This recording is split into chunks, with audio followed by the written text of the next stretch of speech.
പാണ്ടിക്കാട് ജനകീയ അഖിലേന്ത്യാ sevens football tournament season 5 ഉജ്ജ്വല സമാപനം. ഫൈനൽ മത്സരത്തിൽ സൂപ്പർ സ്റ്റുഡിയോ മലപ്പുറത്തിനെ പെനാൽറ്റി ഷൂട്ടൌട്ടിലൂടെ പരാജയപ്പെടുത്തി ലിൻഷ മെഡിക്കൽസ് മണ്ണാർക്കാട് ജേതാക്കളായി.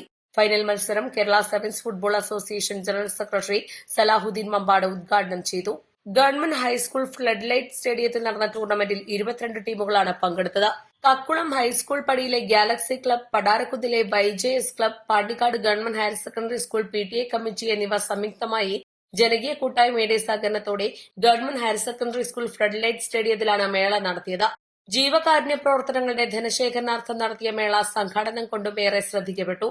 ഫൈനൽ പോരാട്ടത്തിന്റെ സർവ്വാവേശവും നിറഞ്ഞ മത്സരത്തിന്റെ നിശ്ചിത സമയത്തിനുള്ളിൽ ഇരു ടീമുകളും 3 ഗോളുകൾ വീതം സ്കോർ ചെയ്ത് സമനില പാലിച്ചതോടെ മത്സരം പെനാൽറ്റി ഷൂട്ടൌട്ടിലേക്ക് നീണ്ടു.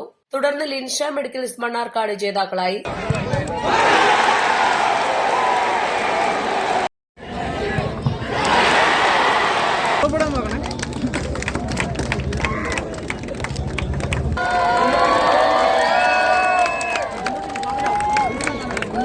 സ്കൂൾ വികസന ഫണ്ടിലേക്ക് 1.5 ലക്ഷം രൂപയുടെ കൈമാറ്റവും ടൂർണമെന്റിന്റെ വിജയത്തിനായി പ്രയത്നിച്ചവർക്കുള്ള അനുമോദനവും ചടങ്ങിന്റെ ഭാഗമായി നടന്നു. Tournament committee chairman T Faisal Babu അധ്യക്ഷത വഹിച്ചു. ഗ്രാമപഞ്ചായത്ത് പ്രസിഡന്റ് കെ സദക്കത്ത്, സ്ഥിരം സമിതി അധ്യക്ഷൻ പി സുനീർ, അംഗങ്ങളായ Korambery Shankaran, P Saleem, school PTA president Kunhi Muhammad Kodassery, AT Ummer, Ashraf Pilakkal, Zakir Paduvanni, C Ibrahim, വിവിധ രാഷ്ട്രീയ പാർട്ടി പ്രതിനിധികൾ, വ്യാപാരി സംഘടനാ പ്രതിനിധികൾ, ടൂർണമെന്റ് കമ്മിറ്റി ഭാരവാഹികൾ തുടങ്ങിയവർ പങ്കെടുത്തു.